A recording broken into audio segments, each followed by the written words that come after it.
All right, so I'm back with yet another quick Pauper deck tech.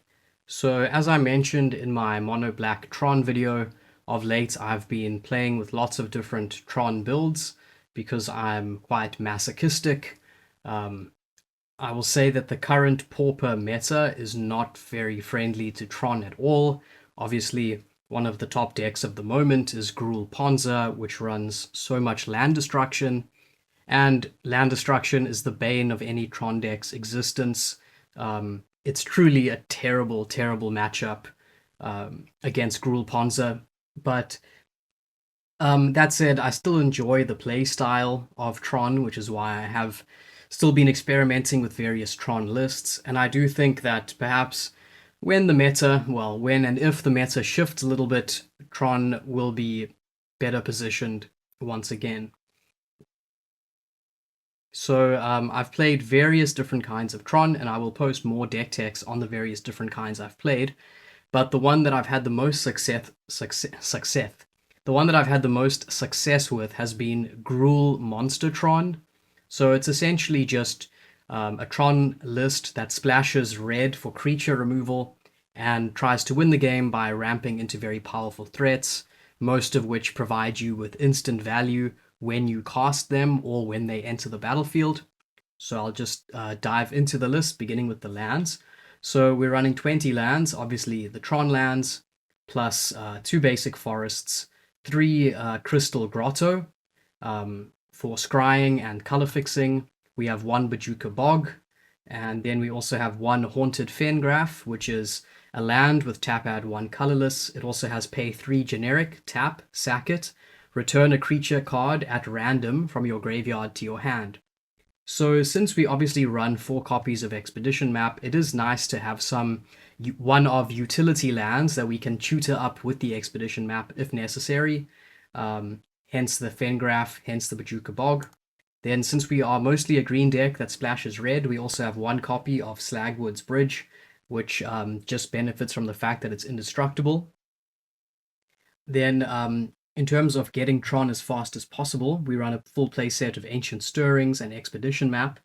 Then for further color fixing and basically for churning through our deck, we have 4 copies of Chromatic Sphere, which is 1 generic for an artifact with pay 1, tap, sack, add 1 mana of any color, draw a card.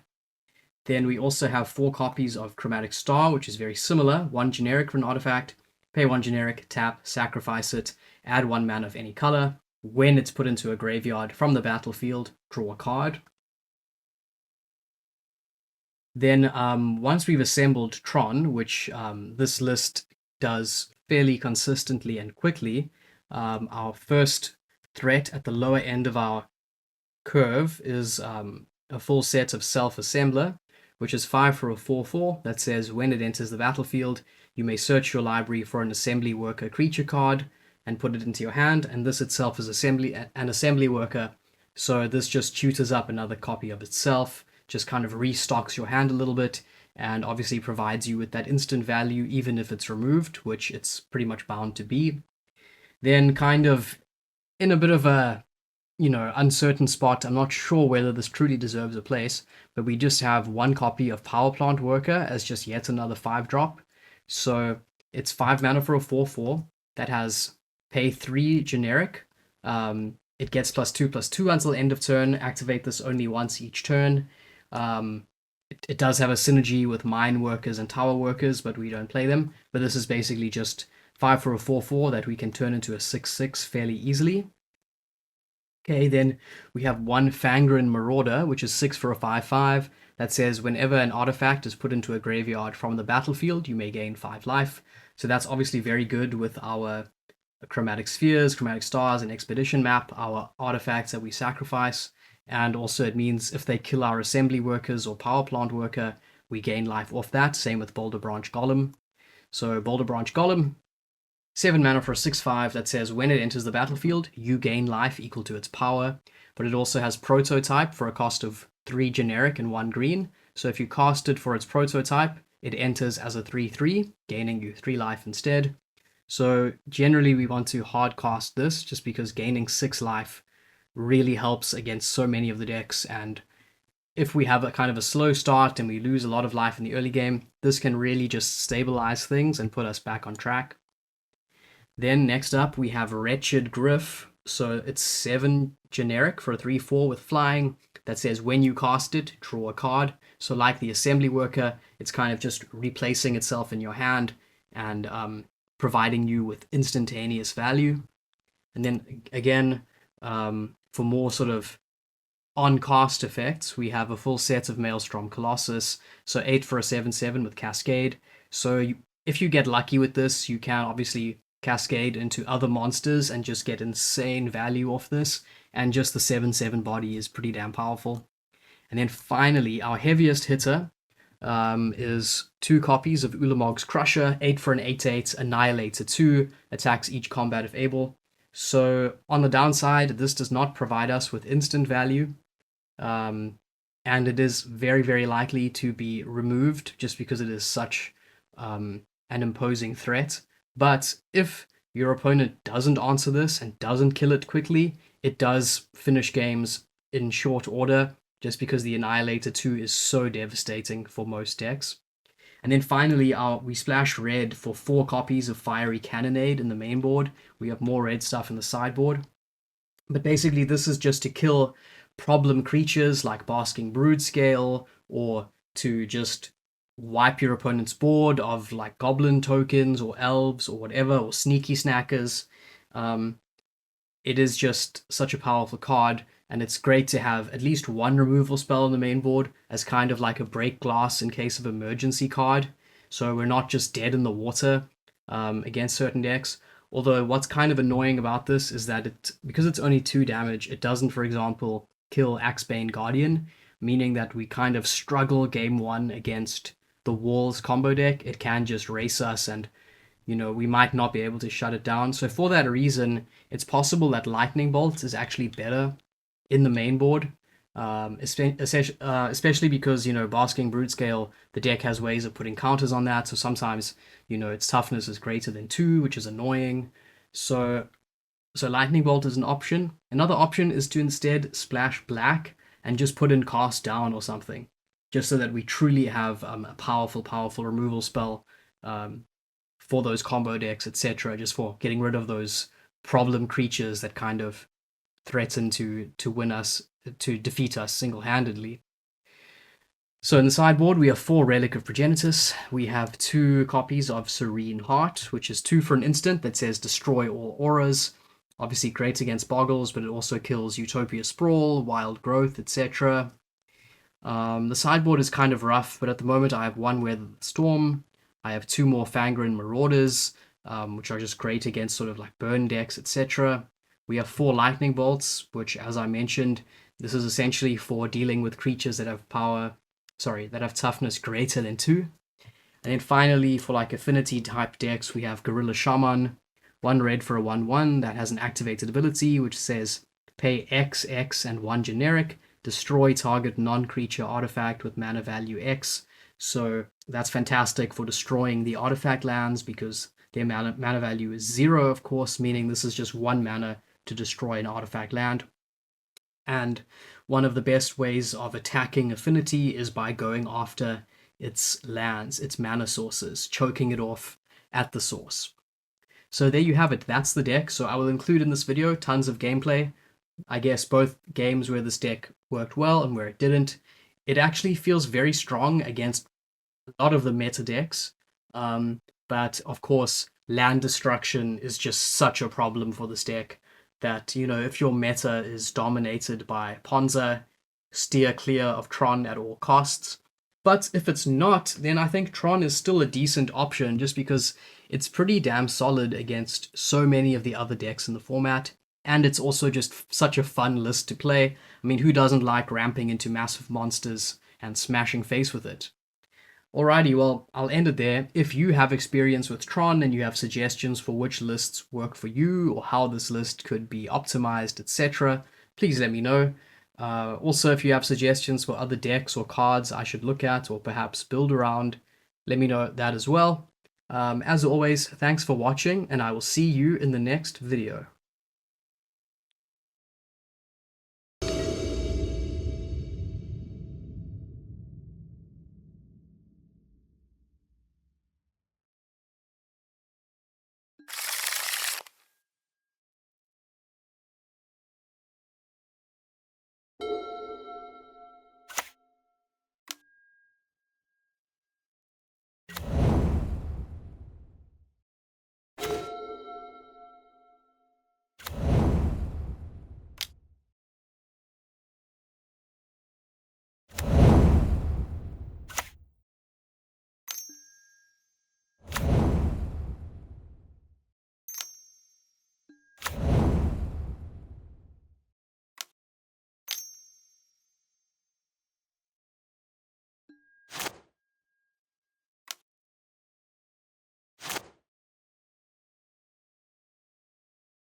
you